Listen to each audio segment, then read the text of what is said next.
The mysterious disappearance of Marianne Whitaker, a true crime story. Marianne Whitaker was an ambitious, spirited woman who had her entire life ahead of her. At just 32 years old, she had built a thriving career as a real estate agent in the bustling city of Denver, Colorado. Known for her charm and sharp instincts, Marianne was the kind of person who could sell anything to anyone. But beneath her polished exterior, Marianne harbored a secret, a past she had worked hard to bury. A past that would eventually come back to haunt her. On the morning of February 17, 2014, Marianne left her downtown office for a routine showing in the suburban neighborhood of Brookhaven Heights.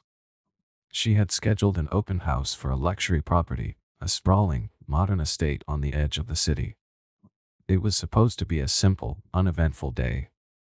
By the following morning, Marianne was missing. The last known movements. Security footage from the property showed Marianne unlocking the front door at 10 a.m., carrying a leather briefcase and a bouquet of fresh flowers. Over the next hour, multiple prospective buyers were seen entering and leaving the home.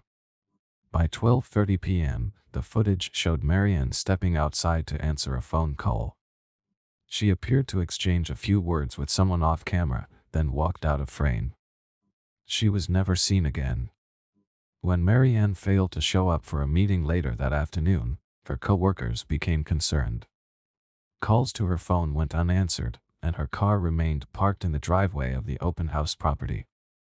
By evening, her family reported her missing. A cryptic discovery. Police arrived at the property that night to search for clues. Inside, they found Marianne's briefcase and personal belongings arranged neatly on the kitchen counter. Her phone, however, was missing. What they did find was a single item that raised alarm, a handwritten note left on the dining room table. The note read, "You can't run forever." There were no fingerprints on the paper, and no signs of a struggle in the house. The only other clue was a shoe print left in the backyard, leading toward a wooded area behind the property. Unveiling Marianne's past. As detectives began their investigation, they uncovered a side of Marianne that few people knew.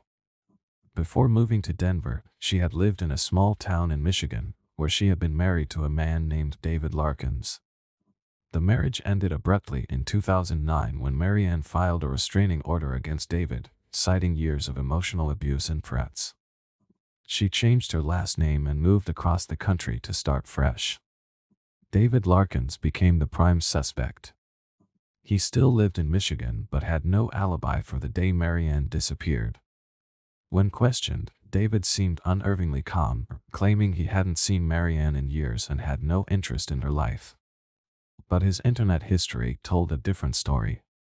Detectives discovered that David had been searching for Marianne's name online, along with phrases like reverse phone lookup and real estate agents in Denver. The search intensifies. Over the next week, search teams combed the woods near the Brookhaven Heights property. Police dogs picked up Marianne's scent, leading them to a shallow creek about a mile from the house. There, they found her phone submerged in the water, its screen cracked but still intact.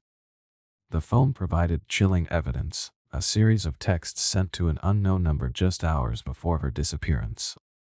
One message read, "I know you're here. Stop this." Another said, "Leave me alone, or I'll call the police." Who was Marianne texting? And why hadn't she called for help sooner? A disturbing lead. As the investigation continued, a new suspect emerged, Brian Calhoun, a local contractor who had worked on the Brookhaven Heights property. Brian had a criminal record for assault and had been spotted near the house on the day Marianne disappeared. When police questioned Brian, his story was inconsistent. He claimed he had stopped by the property to drop off tools but hadn't seen Marianne. However, witnesses reported seeing a man matching Brian's description arguing with a woman near the backyard fence around the time Marianne was last seen. A search of Brian's truck uncovered rope, duct tape, and a pair of gloves, items he claimed were for work. But more damning was a crumpled piece of paper in his glove compartment with the words, "You can't run forever," scrawled in the same handwriting as the note found in the house. Brian was arrested, but he continued to deny any involvement in Marianne's disappearance. The cabin in the woods. On March 3, 2014, 2 weeks after Marianne vanished, a breakthrough came. A hiker discovered a remote cabin deep in the woods, miles from the nearest road. The cabin was abandoned, but inside were signs that someone had been there recently: empty food containers, a makeshift bed, and a map of the area. In the corner of the cabin was a chilling discovery: Marianne's scarf, tied in a knot and stained with blood. The discovery reignited the search, but despite their efforts, investigators could not locate Marianne. Theories and twists. Public speculation ran wild. Some believed David Larkins had hired Brian Calhoun to abduct Marianne, seeking revenge for their failed marriage. Others thought Brian acted alone, targeting Marianne out of opportunity. A third theory suggested Marianne had uncovered something sinister about the property or its history, and her disappearance was tied to a darker conspiracy. The case took another turn when detectives discovered surveillance footage from a nearby gas station. The footage showed a car leaving the area around 1 p.m. on the day Marianne disappeared. The driver's face wasn't visible, but the car was registered to none other than David Larkins.